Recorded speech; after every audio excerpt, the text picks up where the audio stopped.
Russian President Vladimir Putin has stated that Moscow could deploy its Oreshnik intermediate-range ballistic missile system in Belarus in the second half of 2025. Putin said Belarus would determine the targets of Oreshniks deployed on its territory. Russia fired the Oreshnik at a Ukrainian city last month in what Putin described as a first test of the weapon in combat conditions. У нас есть, и я это не шутя сказал, определенные места. Russian President Vladimir Putin and his Belarusian counterpart Alexander Lukashenko have signed a treaty on mutual security guarantees in Minsk. Putin stated that the signed treaty will enable reliable protection and security of both Russia and Belarus, creating the conditions for further peaceful and sustainable development of the two states. Lukashenko, who has been in power in Belarus since 1994, remarked in October that any use of Russian nuclear weapons now stationed in Belarus would require his personal approval. Moscow and Minsk always conduct joint military exercises, and a Russian-led post-Soviet military bloc is scheduled to hold drills in Belarus next September.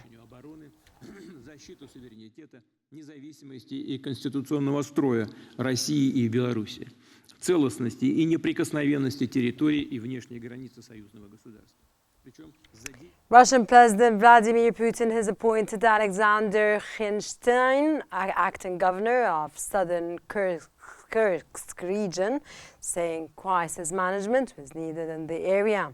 Putin said Qnews, in addition to his experience in, of course, the legislature, had acted for 2 years as an advisor to Russia's National Guard, and that experience in the security forces will have to be used to achieve the tasks that lie before you.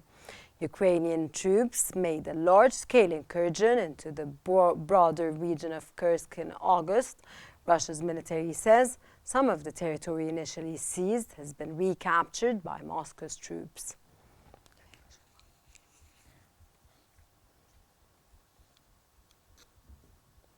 Russian Foreign Minister Sergei Lavrov has stated that the use of a hypersonic missile in the Ukraine conflict sought to make the West understand that Moscow was ready to use any means to ensure no strategic defeat would be inflicted on Moscow. Lavrov also said it was a very serious mistake for anyone in the West to presume that Russia had no red lines or that they were being moved again and again. Lavrov also described US President-elect Donald Trump as very friendly, but rejected the notion that Trump is pro-Russian, noting that during his presidency, Trump imposed numerous sanctions on Russia.